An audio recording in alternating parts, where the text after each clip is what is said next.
The moment my ship broke through the thick clouds of Valyria, 7, I knew I was in trouble. The distress beacon had led me here, but the ice storms were far worse than I expected. My systems screamed warnings, and before I could react, my shuttle spiraled down. I braced for impact. The crash was violent. Metal screeched, panels tore away, and I was slammed against my seatbelt so hard I nearly blacked out. When the world stopped spinning, I was slumped forward, breath fogging against the cracked cockpit window. I was alive, but I was trapped. Snow had already begun piling against the shattered glass. The planet's frozen atmosphere howled outside, and I knew if I didn't find shelter soon, I'd become an ice sculpture. I grabbed my emergency pack, forced open the side hatch, and stumbled out into the blizzard. The cold was a living thing. It sank into my bones instantly. My breath came in short gasps as I trudged forward, vision blurred by the swirling frost. Then I saw it, movement. A shadow wavered against the white storm. At first, I thought it was my imagination, but then I saw her. She was alien, but not in the way that made me recoil. Tall, elegant, with deep violet skin and long, white hair that whipped around her face in the wind. She was draped in what looked like heavy furs, but even that wasn't enough. She clutched her arms to herself, shivering violently. Our eyes met. Her pupils were slitted like a feline's, glowing a faint silver in the dim light. I could see the desperation there. She was freezing. So was I. Neither of us had a choice. I didn't know if she spoke my language, but survival didn't need words. I gestured for her to follow, and to my relief, she did. Together, we fought against the storm, searching for anything that could shield us from the brutal cold. It didn't take long to find a hollowed-out ridge in the ice, barely a cave, but enough to block the worst of the wind. I got to work, setting up my emergency thermal blanket and activating my heat pack. A weak glow spread through the space, barely warming the air, but it was better than nothing. She stood close, watching my every move. Her breaths were still shaky, her hands gripping the heavy furs wrapped around her shoulders. The way she trembled told me she wouldn't last long without more warmth. Then she spoke. Her voice was soft, rough from the cold. "You warm?" I nodded. "Yeah. And you look half frozen." Her silver eyes flickered, hesitant. Then, with slow, deliberate steps, she closed the distance between us. The look in her gaze was not of fear, but urgency, as if she was fighting against instincts she could no longer control. Her fingers reached out, brushing against my arm. Even through my jacket I could feel how cold she was. She let out a sharp breath, almost a whimper, and then before I could react, she pressed herself fully against me. It wasn't cautious. It wasn't shy. It was desperate. Her hands gripped my arms, her cheek resting against my chest as she shuddered violently. I stiffened for a moment, my body reacting to the unexpected closeness, but then I exhaled and wrapped my arms around her. She was ice-cold, but as the minutes passed, I felt the change, the slow return of warmth, the way her trembling lessened. A small sound left her lips, something between a sigh and a hum, her breath warm against my collarbone. I wasn't sure if it was relief or something more. "You saved me," she murmured. I swallowed hard, holding her a little tighter. We saved each other.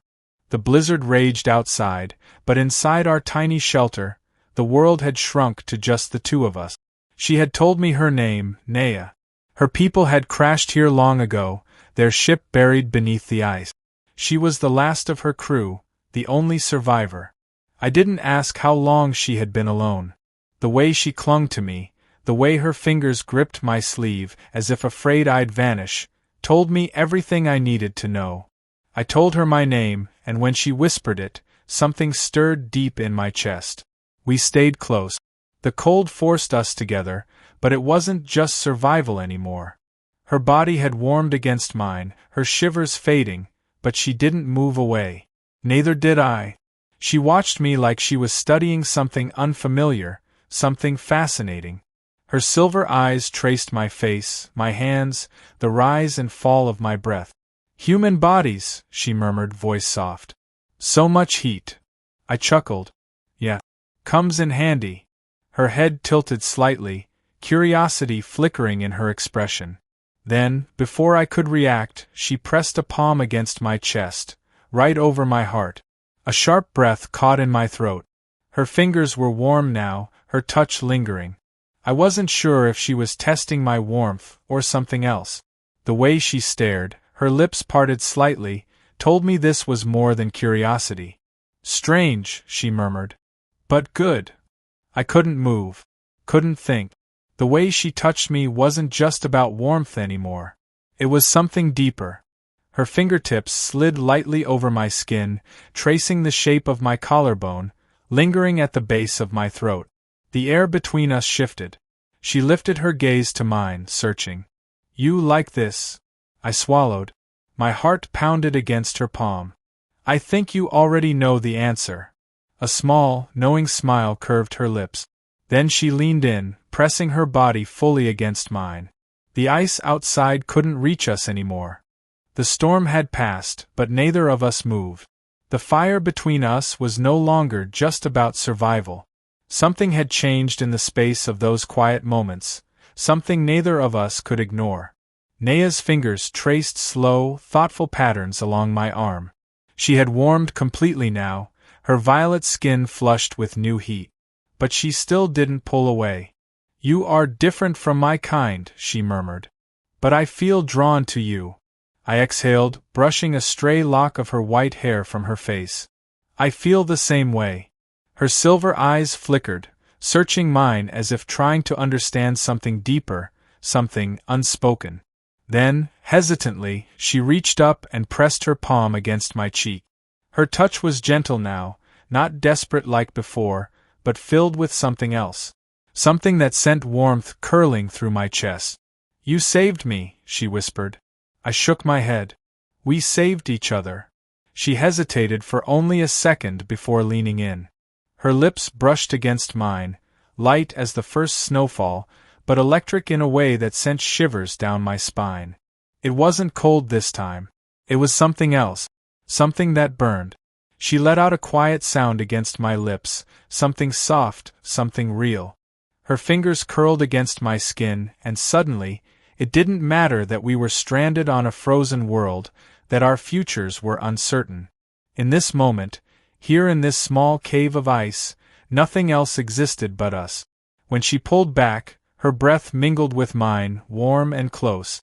She studied my face, as if committing every detail to memory. Then, slowly, she smiled. Humans, she whispered, amused. So warm. So strange. I grinned, tucking a strand of her hair behind her ear. You like it? Her smile widened, and for the first time since I'd met her, she laughed, a quiet, beautiful sound that made my heart race. Outside, the snow had begun to settle. Somehow, I knew, we weren't just going to survive this planet. We were going to find a way off it. Together. And after that?